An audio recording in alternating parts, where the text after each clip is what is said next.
नमस्कार लाडक्या बहिणींनो, एक मोठी आणि धक्कादायक अपडेट आत्ताच समोर येत आहे. कारण लाडकी बहीण योजनेचा हप्ता आता महिलांच्या खात्यात जमा होण्यास सुरुवात झाली आहे. अनेक महिलांच्या मोबाईलवर बँकेचे मेसेज येऊ लागले आहेत आणि सर्वात मोठी गोष्ट म्हणजे फेब्रुवारी आणि मार्च या 2 महिन्यांचे पैसे एकत्रित मिळणार आहेत. म्हणजेच आज अनेक महिलांच्या खात्यात एकाच वेळी तब्बल 3000 रुपये जमा होणार आहेत. महिला व बाल विकास मंत्री आदिती तटकरे यांनी याबाबत महत्त्वाची माहिती दिली आहे. त्याचबरोबर या योजनेबाबत आणखी एक मोठा प्रश्न सध्या चर्चेत आहे. 1500 रुपयांचा हप्ता 2100 रुपये होणार का? आणि यावर सरकारकडून मोठे संकेत देण्यात आले आहेत. तसेच देवेंद्र फडणवीस यांनीही अर्थसंकल्पात या योजनेबाबत मोठं विधान केलं आहे. म्हणून लाडक्या बहिणींनो, तुमच्या खात्यात 3000 रुपये आलेत का नाही आणि पुढे हप्ता वाढणार का, याबाबतची सगळी मोठी माहिती या व्हिडिओमध्ये जाणून घेणार आहोत. त्यामुळे व्हिडिओ शेवटपर्यंत नक्की पहा. लाडक्या बहिणींना 3000 रुपये मिळणार. सर्वात पहिली आणि आनंदाची बातमी, लाडक्या बहिणींच्या खात्यात हप्ता वितरणास सुरुवात झाली आहे.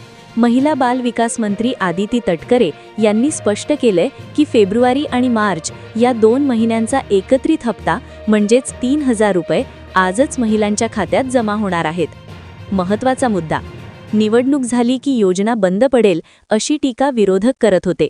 पण सरकारने ठणकावून सांगितलंय की महायुतीचं सरकार असेपर्यंत ही योजना यशस्वीरित्या सुरूच राहणार. हप्ता 1500चा 2100 कधी होणार? सगळ्यात जास्त विचारला जाणारा प्रश्न, हप्ता कधी वाढणार?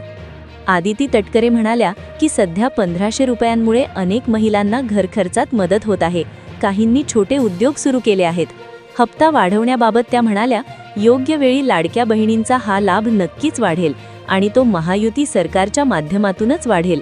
म्हणजे सध्या 1500 रुपये मिळणार असले तरी भविष्यात वाढीचे संकेत सरकारने दिले आहेत. लखपती दीदी आणि एकल महिलांसाठी नवीन धोरण. नुसतं 1500 रुपये देऊन सरकार थांबणार नाहीये. लखपती दीदी, केंद्राच्या या योजनेतून महाराष्ट्रात 60 लाख महिलांना लखपती दीदी बनवण्याचं उद्दिष्ट ठेवलं आहे. एकल महिला, ज्या महिला एकाकी आहेत त्यांचा सर्वे सध्या समांतर सुरू आहे. त्यांच्यासाठी सुद्धा सरकार एक विशेष आणि चांगलं धोरण तयार करत आहे. शेतकरी कर्जमाफी पहिलं पाऊल. आता वळूयात शेतकऱ्यांकडे. विरोधकांनी टीका केली होती की कर्जमाफी होणार नाही, पण सरकारने पहिलं पाऊल उचललं आहे. 2 लाखांपर्यंत कर्जमाफी. सप्टेंबर 2025 पर्यंत जे पात्र शेतकरी आहेत त्यांची 2 लाखांपर्यंतची कर्जमाफी घोषित करण्यात आली आहे.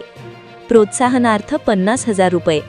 जे शेतकरी नियमितपणे कर्जाची परतफेड करतात त्यांना 50,000 रुपयांचं प्रोत्साहनपर अनुदान दिलं जाणार आहे.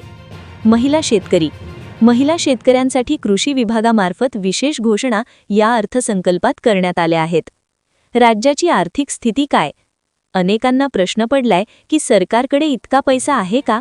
यावर उत्तर देताना सांगण्यात आलं की राज्याचं उत्पन्न वाढवण्यासाठी अर्थसंकल्पात अनेक पावलं उचलली गेली आहेत. उत्पन्न वाढवण्यासाठी जर काही कडक निर्णय घ्यावे लागले तरी ते राज्याच्या हिताचेच असतील, असं सरकारने स्पष्ट केलंय. लाडकी बहीण योजनेबाबतची ही महत्त्वाची अपडेट तुम्हाला कशी वाटली ते आम्हाला कमेंटमध्ये नक्की सांगा. तुमच्या खात्यात पैसे जमा झाले असतील तर हो असा कमेंट करून इतर बहिणींनाही माहिती द्या. अशाच प्रकारच्या लाडकी बहीण योजना, सरकारी योजना आणि ताज्या अपडेट्स सर्वात आधी पाहण्यासाठी लाडकी बहीण अपडेट या आपल्या यूट्यूब चॅनलला आत्ताच सबस्क्राईब करा आणि बाजूला असलेली बेल आयकन नक्की दाबा, जेणेकरून प्रत्येक नवीन व्हिडिओचं नोटिफिकेशन तुम्हाला सर्वात आधी मिळेल. व्हिडिओ आवडला असेल तर लाईक करा, जास्तीत जास्त शेअर करा आणि आपल्या सर्व लाडक्या बहिणींना ही माहिती नक्की पोहोचवा. पुन्हा भेटूया पुढच्या महत्त्वाच्या अपडेटसोबत. धन्यवाद.